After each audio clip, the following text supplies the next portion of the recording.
gather this beautiful day in the name of the Father, and of the Son, and of the Holy Spirit. Amen. And the Lord be with you. And with your spirit. And now we begin again. The first Sunday of Advent, the candle is lit, anticipation is in our hearts, for Emmanuel is coming. Or maybe he's already here, depending on where our heart is. Come now, let us open our hearts to the presence of God by confessing our sins.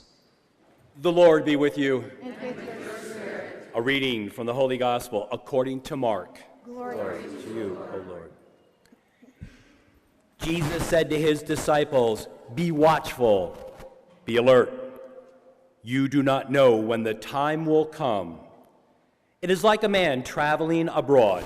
He leaves his home and places his servants in charge, each with his own work, and orders the gatekeeper to be on the watch. Watch, therefore. You do not know when the Lord of the house is coming, whether in the evening or at midnight, or at the cockcrow, or in the morning. May he not come suddenly and find you sleeping. What I say to you, I say to all, watch." The Gospel of the Lord. Praise to you, Lord Jesus Christ. And therefore I say to you, watch, wake up. You don't know the day or the hour. Our whole Advent season begins with an imperative command, a command from Jesus to stay awake because something wonderful is coming. The imperative is part of our English speech pattern. The imperative says, I command. We say, O come, Emmanuel. It's a command because we can't live without you. But English also has what's called the subjunctive and also what's called the declarative. In the subjunctive, we're not quite sure if we're going to get it. It's a desire. It usually begins with the words, "Oh, would that." Isaiah really so much wants God to come, but God seems so far away. He's locked up in the heaven.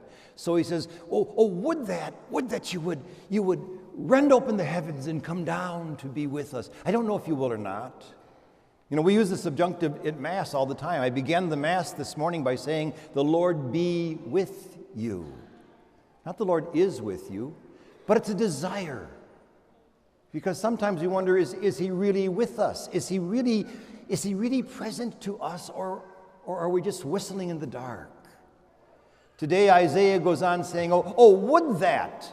He's not sure, but would that you came down and you would catch us doing good instead of catch us like polluted rags caught in our sin. And so we've got this subjunctive mood. Oh, to be imperative is wonderful. When you see somebody in Spanglish, when you see somebody backing into your lowrider, you go, "Watchale, watchale." But more often than not, we're kind of subjunctive people. We're not sure.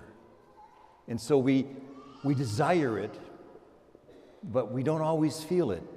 As a matter of fact, sometimes we feel more the absence of God than the presence of God. And we are in the season of Emmanuel. And while on the psychological level, even on the liturgical level, this is really fine, on the declarative level, on the level of the soul, on the level of the heart, well, we are already Emmanuel. It's not coming. It's already here. It's already here.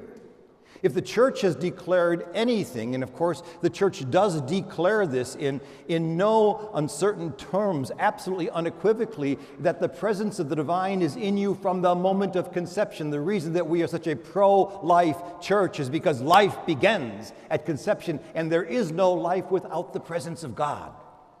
I don't care how big of a sinner you are, that presence is always there. Now, that is a theological reality, a metaphysical reality, a psychological reality. Why? Because God is the ultimate reality.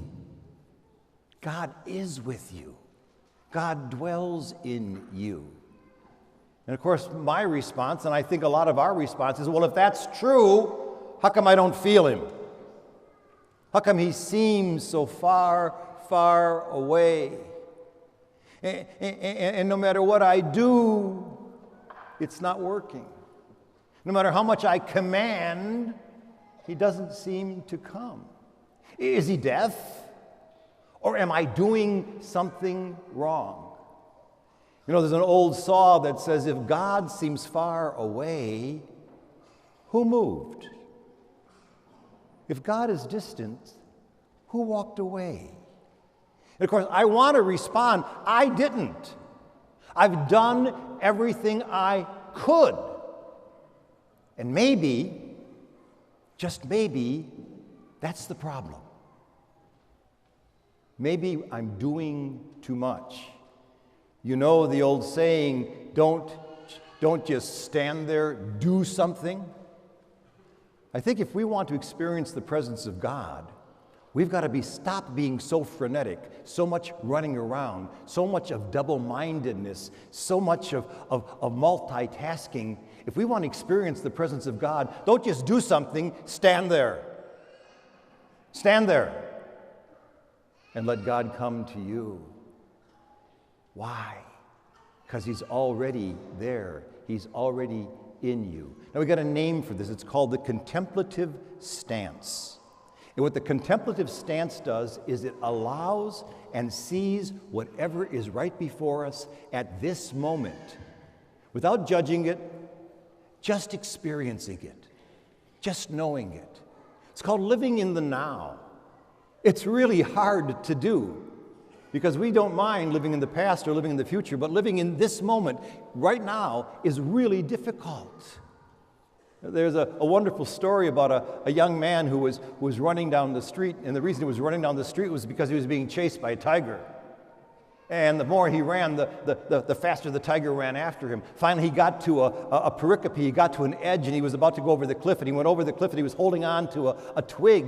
And he looked below him, and below him were the jagged rocks, and he knew that if this twig broke or if he let go, he would instantly die. He looked behind him, there was the tiger about to devour him. There was disaster behind him, there was disaster before him. He looked to the left, he looked to the right, he looked to the left, and he saw the biggest, most beautiful, juiciest strawberry he'd ever seen in his life.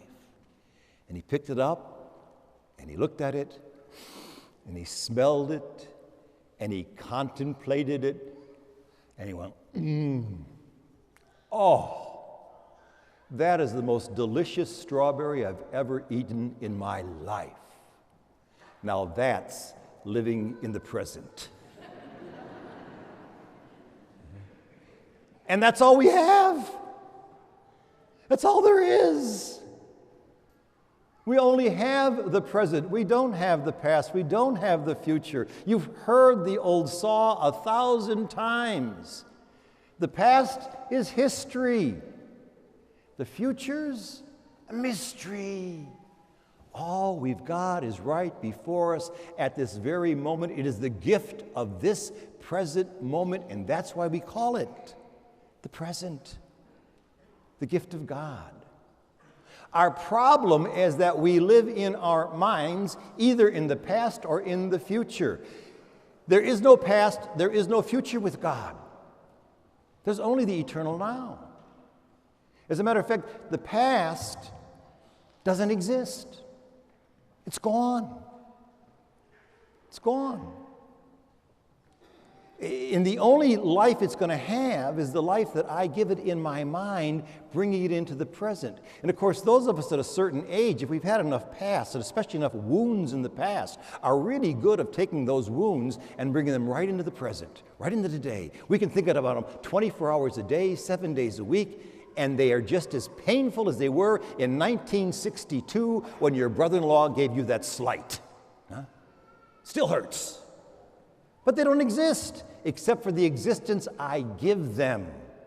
And where is that? It's in my mind.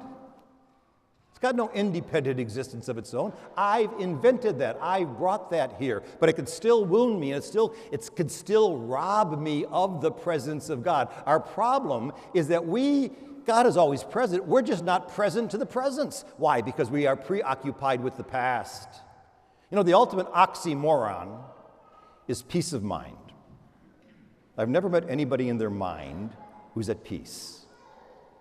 And I've never met anybody in peace who's in their mind. You want to be at peace? Get out of your mind. Get into right here, right now, because that's all that there is. That's really more of a thing of those of us a certain age. If you're young, you want to live in the future. It's always going to be the future. And of course, the future doesn't exist either. It really is a mystery. We don't know what's going to come tomorrow.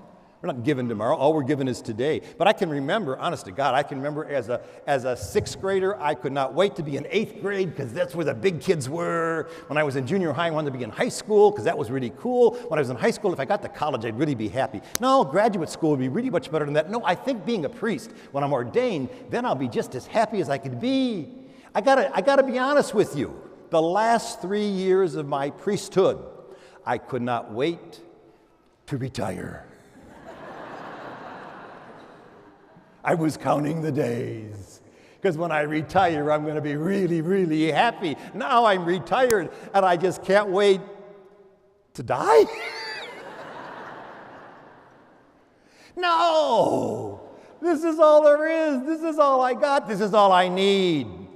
Oh, children, I hate to tell you this, but this is good as it gets. Because this is all we got.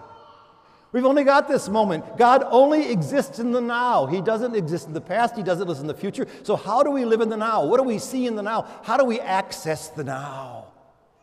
And there are a couple of things we can do. I'll give you a couple of therapies. And one of the therapies is to do one thing at a time. You're eating your peas, eat your peas. I'm now eating my peas.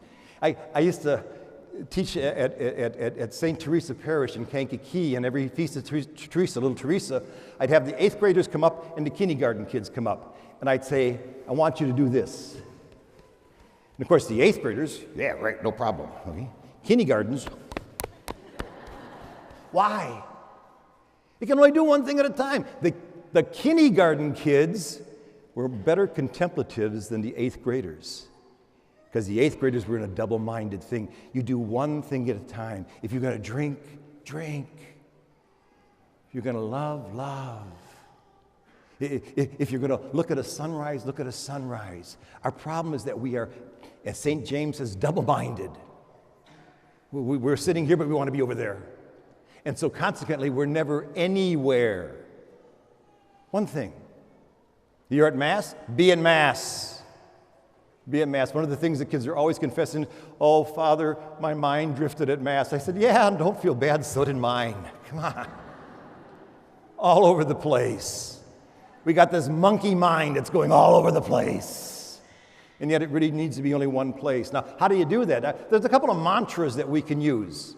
One of the mantras that our ancient mothers and fathers, the desert mothers and fathers used to do whenever they found themselves at 6s and 7s and all excited, they would stop and they go, today, there's only today, there's only this moment. And that would calm them down. I heard this other mantra the other day, and I've been trying it. It really works. When I find myself all over the place, I will hear out of a loudspeaker of my mind, now hear this, now hear this. Now, if you deconstruct that and put a period after each one, you got now, right now, here, H-E-R-E and H-E-A-R, both of them, here and here, this. What's this? This is what's right before you. This is the child sitting next to you. This is your beloved spouse. This is the house of God. Now hear this. Thomas Merton called it the sacred place of nowhere, and it feels like nowhere. The big difficulty with the present is that it seems so boring. Oh, Father, I go to church, but I'm bored out of my mind. Huh? But this is the place where God dwells. And if we can see it, we can now be present to the presence and experience that presence. Because when you deconstruct nowhere, you have the words, now, here. This is all there is. This is all there is. You know, when I began this homily this morning, I began with a little grammatical exercise, the 3 different moods of English, the imperative and the subjunctive and the declarative. And the imperative says, do this. Come, Emmanuel. And the subjunctive says, but we're not sure, so we're going to ask. We have a desire. In the Spanish language, the subjunctive is used a whole lot more than it is in English. It's pretty archaic for us in English, but in Spanish they use the word ojalá. Ojalá. Ojalá means, well, it actually comes from when the Muslim Moors were in the south of Spain and they were trying to get God to do something and they weren't sure, so they would say, "Oh Allah, oh Allah." And it means, would that this would happen. Would that you would come down. Would that you would rend the heavens. Would that you would catch us doing right. Would that happen. Ojalá. And that's fine. But I think the declaration is much more powerful. And the French got it. The French got it. They've got the indicative because it is indicating, declaring what is, and what is what's right before you right now. And so when the French see a beautiful sunrise, when the French hold a beautiful glass of Beaujolais, when the French enjoy a magnificent meal, or when the French have a wonderful, wonderful conversation, they look at what's right there and they see it present to them and they go, not ojalá, they go, ooh la la. Ooh la la. How beautiful. How divine. And it is divine.